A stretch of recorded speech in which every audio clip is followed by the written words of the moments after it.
जीवन की आपाधापी में हमारे जीवन में नए आदर्श और प्रेरणा के रूप में सक्सेस कहानी महत्वपूर्ण भूमिका निभाती हैं। इन कहानियों से सीख मिलती है कि किस प्रकार की मेहनत, संघर्ष और सही दिशा में प्रयासों से किसी भी लक्ष्य को प्राप्त किया जा सकता है। ये कहानियां न केवल हमें उत्साहित करती हैं, बल्कि ये हमें यह भी सिखाती हैं कि असफलताओं को कैसे अपने में मनोबल रखकर पार किया जा सकता है। आदर्शों के रूप में इन कहानियों को बहुत अच्छे से पढ़ा व समझा जाता है। इसके अलावा ये विभिन्न क्षेत्रों में जैसे कि व्यवसाय, खेल, कला, शिक्षा और सामाजिक क्षेत्र में प्रेरणादायक कार्य करती हैं। ये कहानियां हमें सिखाती हैं कि परिस्थिति चाहे कैसी भी हो, हमें कैसे हालातों से जूझकर बाहर निकलना है और कड़ी मेहनत करके अपने लक्ष्यों का पीछा करना है। इन कहानियों से हमें यह भी सीखने को मिलता है कि सफलता के पीछे की महत्वपूर्ण तत्व क्या हैं: संघर्ष, साहस, आत्मविश्वास और निष्ठा।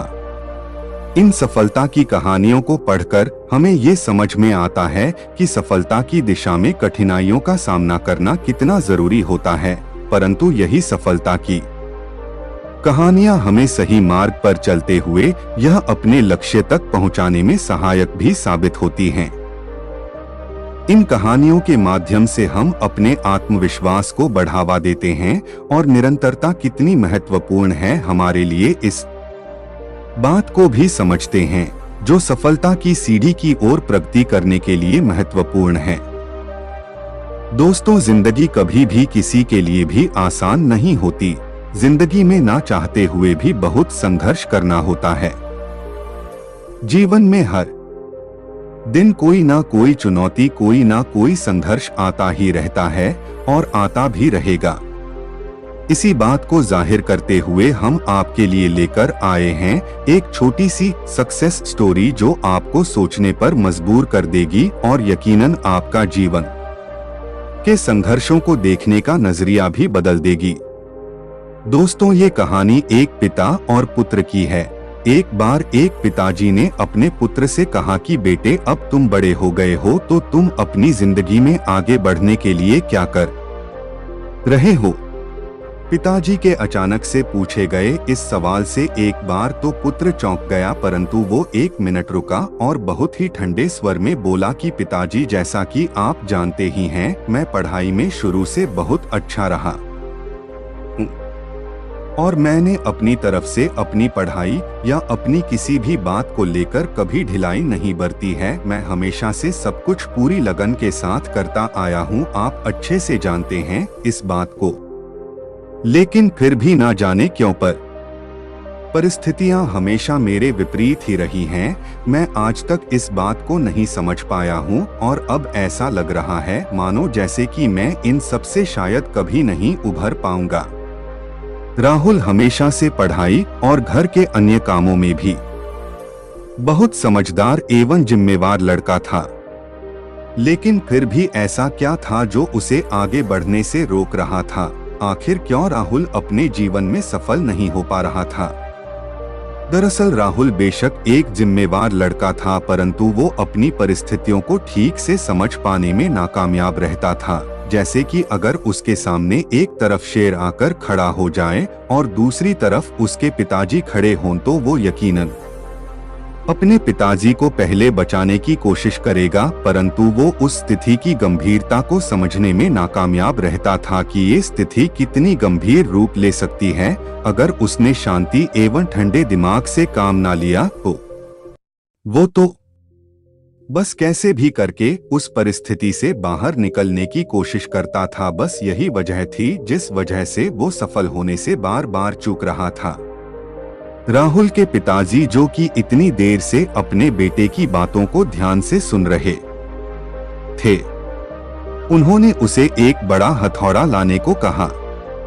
राहुल भागा भागा गया और अपने पिताजी के कहे अनुसार एक हथौड़ा ले आया। फिर उसके पिताजी ने उसके सामने 3 वस्तुएं रख दी। जो सबसे पहले वाली वस्तु थी वो एक चमड़े की बॉल थी, दूसरी वस्तु कपड़े की बॉल थी और तीसरी वह सबसे आखिरी वाली साधारण से बॉल थी। अब उसके पिताजी ने पूरी जान लगाकर तीनों बॉल पर वार करने को कहा और उसने ठीक वैसे ही किया।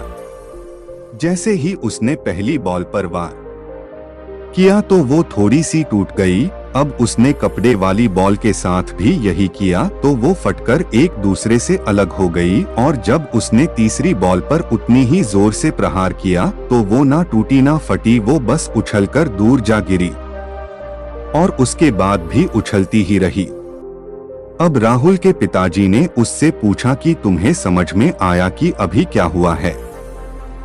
फिर उन्होंने राहुल को समझाया कि बेटे, परिस्थितियां सब पर लगभग एक जैसा ही वार करती हैं, परंतु कुछ होते हैं जो उन परिस्थितियों से उलझकर टूट जाते हैं, कुछ होते हैं जो उन परिस्थितियों में पूरे बिखर जाते हैं, परंतु कुछ होते हैं जो उन परिस्थितियों की मार का फायदा उठाते हुए खुद को इतना ऊंचा कर लेते हैं कि फिर उन्हें रोक पाना नामुमकिन हो जाता है।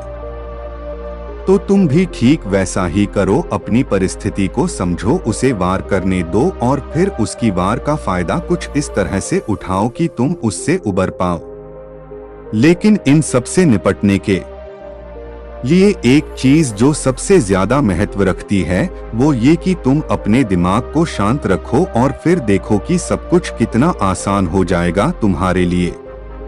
अपने पिताजी की बातों को सुनकर अब राहुल अच्छे से समझ गया था कि उसे क्या करना है, और उसने अपने पिताजी से वादा किया कि वो अब उसी प्रकार हर परिस्थिति से निपटने की कोशिश करेगा जैसा आपने समझाया था। इससे खुश होकर राहुल के पिताजी ने उसे गले से लगा लिया और उसे ढेर सारा आशीर्वाद दिया और उसके जीवन की हर परिस्थिति में विजयी होने की कामना भी करी।